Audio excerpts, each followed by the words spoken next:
लोकसभेत विरोधी पक्षनेते राहुल गांधी यांनी आज केंद्र सरकारवर जोरदार प्रहार केला।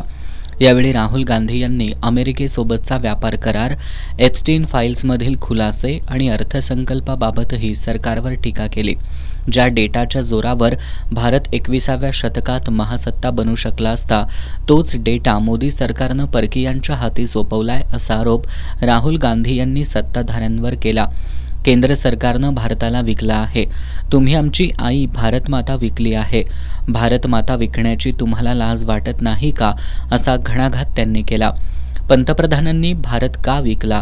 कारण ट्रम्प त्यांचा गळा दाबत आहेत। त्यांनी मान घट्ट धरली आहे। पंतप्रधानांच्या डोळ्यात भीती स्पष्टपणे दिसत असल्याचं राहुल गांधींनी सभागृहात सांगितलं।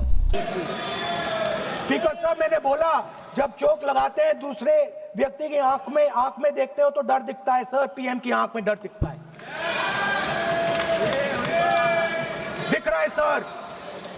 सर आंख में आंख नहीं मिला पाते हैं। सभागृहातून बाहेर आल्यानंतर राहुल गांधींनी माध्यमांशी बोलताना अमेरिकन न्याय विभागाकडे एप्स्टीन प्रकरणांशी संबंधित फाईल्स असल्याचं सांगितलं।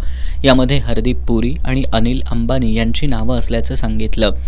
अदानी यांच्यावर एक खटला सुरू आहे। त्यांना समन्स बजावण्यात आलंय आणि त्यांनी 18 महिन्यांपासून प्रतिसाद दिला नाही। पंतप्रधानांवर दबाव असल्याचा आरोप राहुल गांधी यांनी केलाय। डिपार्टमेंट ऑफ जस्टिस फाइल्स हैं एप्स्टीन पे। हरदीप पुरी का नाम उसमें है, अनिल अंबानी का नाम उसमें है। अदानी का केस चल रहा है, उसमें समन्स आई हैं। गवर्नमेंट ऑफ इंडिया ने 18 महीने के लिए रिप्लाई नहीं दिया है। डायरेक्ट प्रेशर है प्राइम मिनिस्टर पे, वो सब जानते हैं।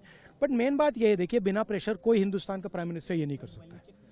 जो हुआ है, जो किसानों के साथ हुआ है, डेटा के साथ हुआ है, डिफेंस के साथ हुआ है, एनर्जी सिक्योरिटी के साथ हुआ है, कोई प्रधानमंत्री नहीं कर सकता है नॉर्मल सिचुएशन में।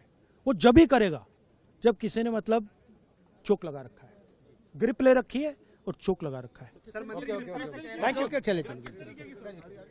राहुल गांधी यांनी केंद्र सरकारच्या धोरणांवर टीका करताना सभागृहात 3 महत्त्वाचे मुद्दे मांडले। सरकारनं व्यापार करारात गरीब शेतकऱ्यांना चिरडण्याचा मार्ग मोकळा केला असून सरकारनं आपली ऊर्जा सुरक्षा अमेरिकेला सोपवल्याचा आरोप केला। जर भारतानं अमेरिकेची इच्छा नसलेल्या कुठल्या देशाकडून तेल खरेदी केलं तर ते भारताला शिक्षा करतील, आपलं टॅरिफ पुन्हा 50% वाढवतील। कोणत्याही पंतप्रधानांनी याआधी हे केलेलं नाही आणि तुमच्यानंतर कोणतेही पंतप्रधान हे करणार नाहीत, असं राहुल गांधी सभागृहात म्हणाले।